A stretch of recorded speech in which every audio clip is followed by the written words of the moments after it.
Do you have relationship problems? Do you want to save your relationship but you don't know how? And are you worried that it's too late? In today's video, I'll give an overview of toxic traits in relationships, and then we'll focus on 7 ways to fix a toxic relationship. Welcome to Fem Forward. If you haven't already, ring that notification bell so you don't miss out on any new content. I'm Cynthia King and I'm a clinical psychologist. Along with my co-founder, Ariana Vadi, we will be putting out new videos each week, all dedicated to helping you have better relationships with your children, your family members, your coworkers, your partners, all the important relationships. Hopefully you'll learn something new today that you can start applying in your important relationships. To be clear, this video is advice on how to fix a toxic relationship or a relationship that has toxic traits. We are not offering advice or tips on how to fix an abusive relationship. So if your relationship has sexual, physical, or emotional abuse happening, this is not advice for you. If you are experiencing these things in your relationship, please seek immediate help. Some people are using the word toxic and abusive interchangeably, so it can feel a little confusing. So if you're having trouble understanding the difference between a toxic and abusive relationship, check out some of our other videos and articles that we've written. I'll put links in the description below. And some people are actually using the word toxic when what they mean is abusive.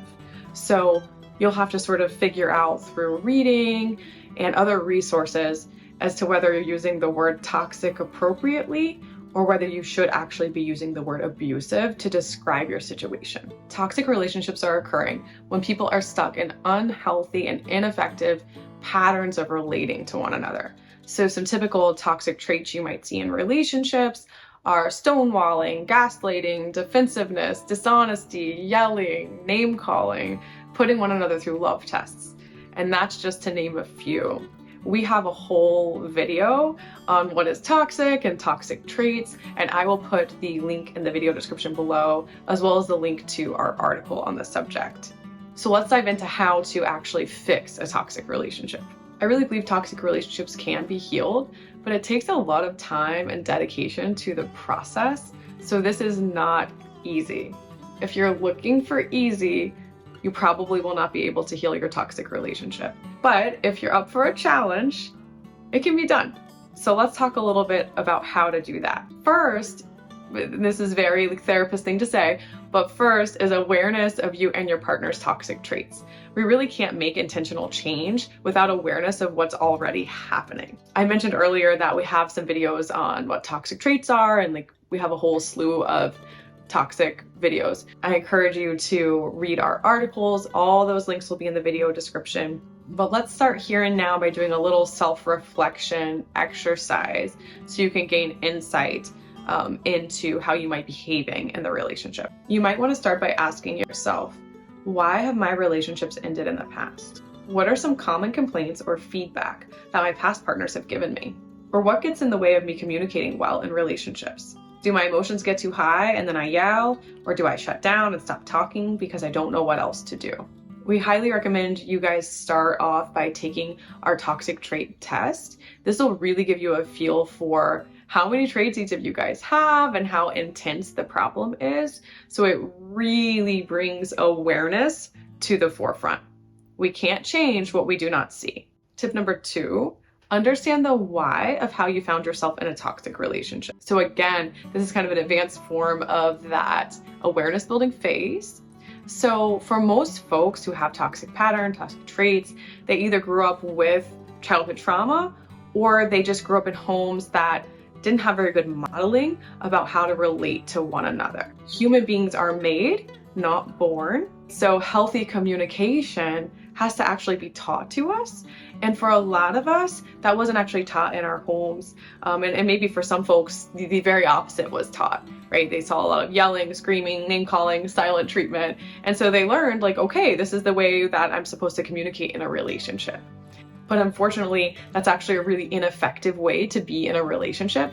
And it doesn't have to be that hard. We can make it easier by learning new skills. And we'll get to that step in a second.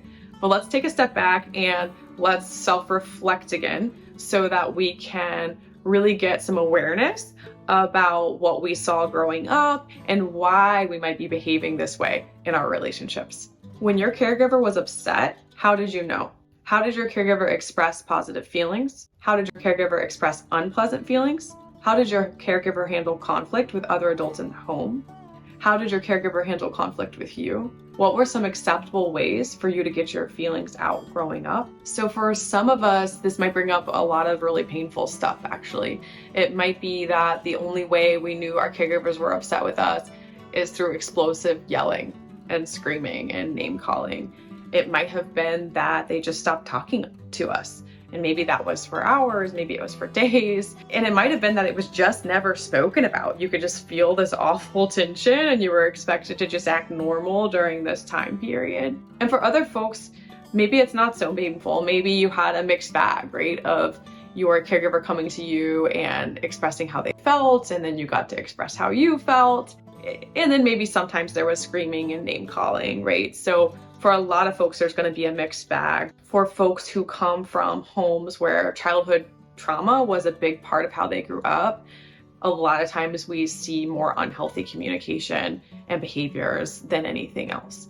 So I encourage you, if when I ask these questions, you're like, ooh, ouch, it was hard to sit with the answers to these questions, I also encourage you to seek out therapy and learn more about how you grew up and how it impacts you and how you can change it.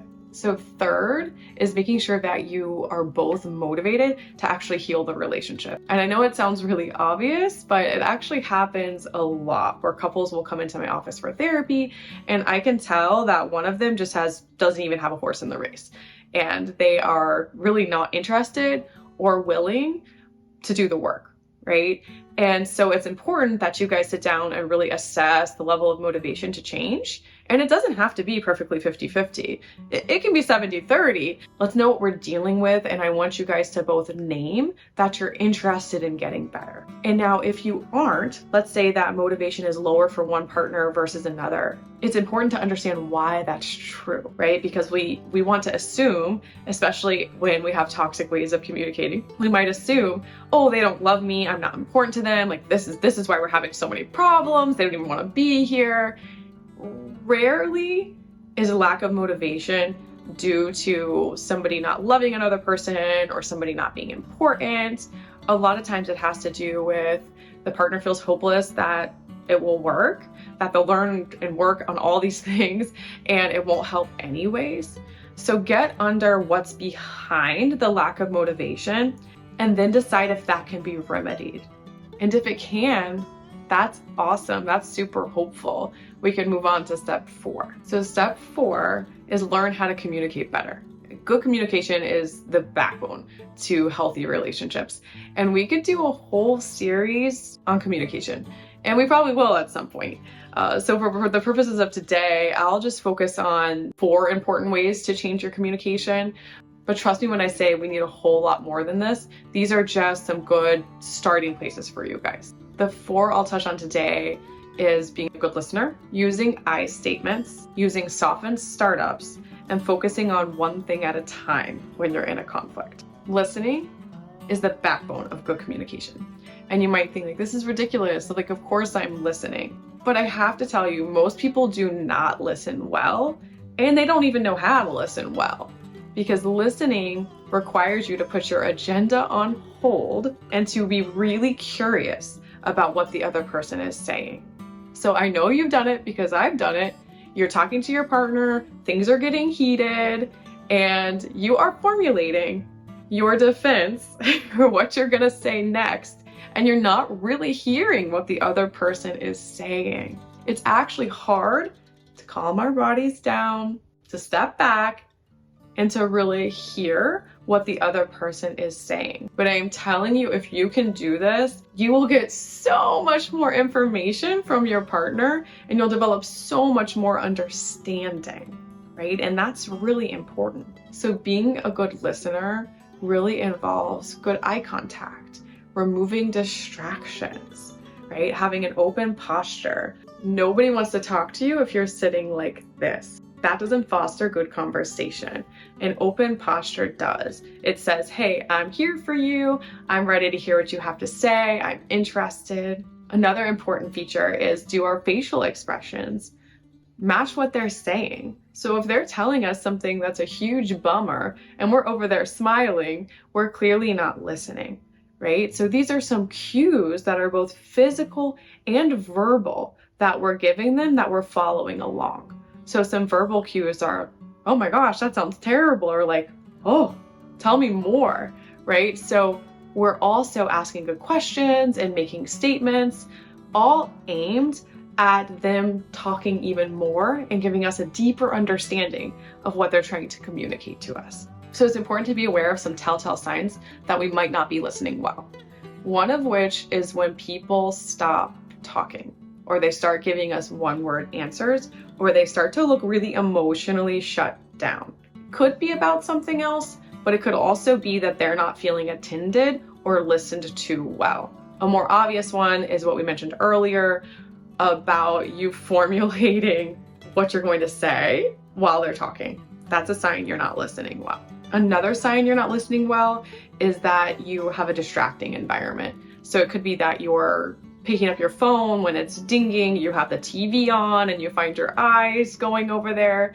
And again, that sounds obvious, but in this age of so much distraction and so much media, it is really common to see people having a conversation and simultaneously answering a text message or checking their phone. We've got to cut that out. It's not good listening. It doesn't make people feel good. It doesn't make them feel important. And think about times when that's happened to you. That's another way to really start to think about what makes a good listener. Think about somebody in your life that listens really well. What are they doing? What are they not doing? And how does it make you feel to be heard? That's the experience we want to create for our partners. And we have a whole article on listening, and I will put the link in the video description below. Next, I want you to try to work on using I statements. And I statements are all about owning your feelings. And the cool thing about I statements is they reduce defensiveness and increase the amount of information and conversation you're going to actually have, right? So they facilitate conversation rather than shut it down. So for example, let's say that your partner has been late for dinner a lot and you're feeling pretty frustrated by this because you worked on the timing, like you wanted to sit down and have a hot meal together, and they keep showing up late, and so you're frustrated. So let's practice the not so helpful statement that all of us have said.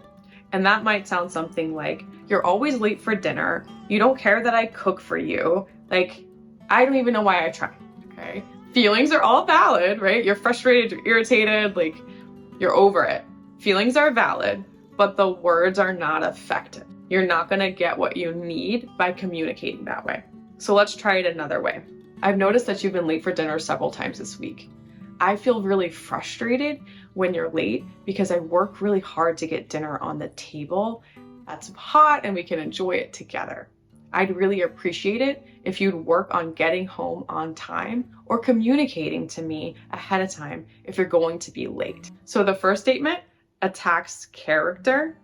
The second says, hey, I want to problem solve this behavior. And the first one uses a lot of you. And the second one uses I.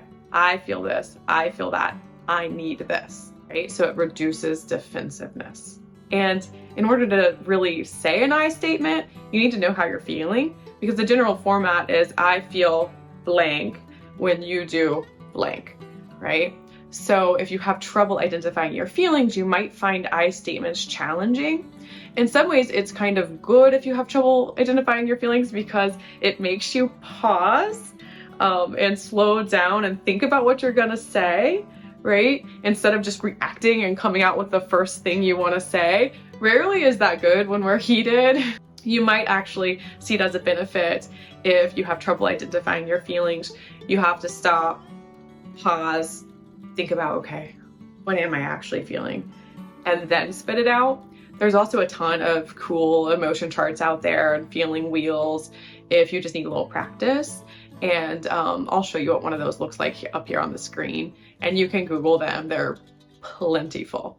I even think they have printable ones or ones you can buy and have around your house. So it's pretty cool. So a softened startup is approaching your partner in a non-critical and non-confrontational manner. It's less about what you say and more about how you say it. So if you come up to your partner and you say, I feel frustrated you keep doing that. So you've got like the head rolling, the eye rolling, the hand movements, the sassy tone, right? Again, feelings valid, but the behavior is not going to be effective and it just makes the other person defensive. When we're talking about a softened startup, we're talking about approaching in a much softer manner. I feel really frustrated when you're home late. So it's a much gentler tone, and I'm not criticizing who they are, but I am saying, hey, this is problematic and we need to work on it because it's not working for me. So both I statements and softened startups continue and foster more conversation rather than shutting it down. And last is focus on one thing at a time. And trust me, I have been there. I have been in the moment where I'm arguing with my husband about something that happened with the kids, and then suddenly I'm talking about how he hasn't done the dishes, and then how he didn't give me a card for my birthday 3 years ago. So I understand the appeal. Emotions get heated and you're like, I'm gonna tell you everything you've ever done. But again, feelings valid, not an effective strategy. And this actually has a name. John Gottman, who's a renowned couples therapist and researcher, talks about this. He calls it kitchen sinking. And so it's throwing everything but the kitchen sink into the argument. So we need to slow down and focus on one thing at a time. So it can be helpful to actually identify together, okay, here is the one thing that we're talking about. And then agree to gently remind one another if you start to go off subject. So give that reminder and come back to the goal. I promise you, you can get to some of the other things that are bothering you, but do not try to do it all at once. It'll just get you heated, overwhelmed, and you'll both start being ineffective. We have a whole workshop on how to communicate better that covers a ton of this. It's super helpful for people who find themselves in these patterns that they just don't know how to break. So that workshop will give you some really handy tools, and I'll leave the link in the video description below. So tip number 5 is to notice and name the communication pattern in the moment or as soon as you can after the argument or discussion, okay? And this is a really hard one because again, it really requires that awareness and motivation to change. If you can find yourself skilled enough to where you're having an argument and you're going back and forth, or you're having a discussion and it's getting heated, and you realize like, ooh, he's starting to name call, or ooh, I'm starting to try to talk about everything he's ever done that wronged me, or ooh, I'm getting really resentful. Being able to stop what you're doing and just name it out loud. So you can say, oh man, I really want to yell at you right now. Or, you know, you're starting to call me names, and that's something we agreed we weren't going to do. It's about labeling it out loud and pausing. It might mean that you guys have to stop talking about whatever you're talking about for right now. And so the way that you would do that is, okay, time out. And in that timeout, you guys take some time apart, go use strategies to calm down and cope with your feelings, and agree to come back and continue the conversation. So this can be really powerful if we even have the awareness to stop the cycle, right? Because sometimes the best thing we can do is to just stop making things worse, even if we're not sure how to make it better yet. Number 6 is learn how to repair with your partner. So this is actually a huge skill, and it's something that younger generations are doing better and better. We're learning that we don't actually have to show up perfectly in relationships, and that's not actually what makes relationships last the test of time.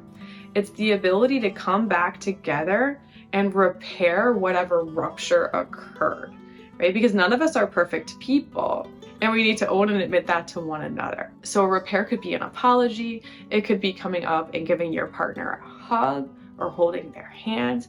It could be doing it differently, right? There's a lot of different ways to repair with a person. It's really important that we learn how to apologize well to our partners. There's a lot of things that people think are apologies, but they're really not. So things like, oh, I'm sorry, I didn't realize you were so sensitive, right? Or I'm sorry you feel that way. Those are not apologies. You're not taking ownership for what you've done.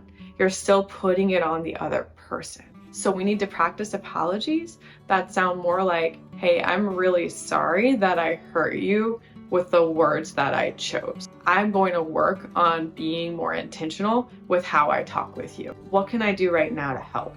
Because I know I've really hurt your feelings. So see, that sounds really different because I'm owning what I've done and I'm committing to do it differently in the future. And I'm sorry isn't really that useful without a commitment to change. We need both. And if you make a commitment to change, you need to do it. Does that mean you're going to do it perfectly every time?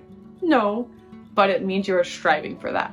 And we have a whole article on repairing, and I'll put the link to that in the video description below. Last is reevaluate how it's going on a regular basis.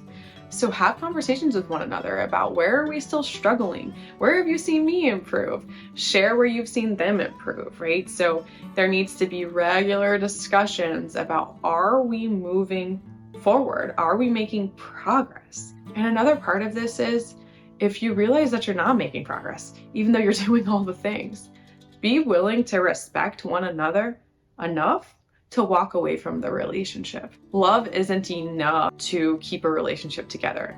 We really have to be doing all these other things. So just because there's love there doesn't mean it's healthy for either one of you.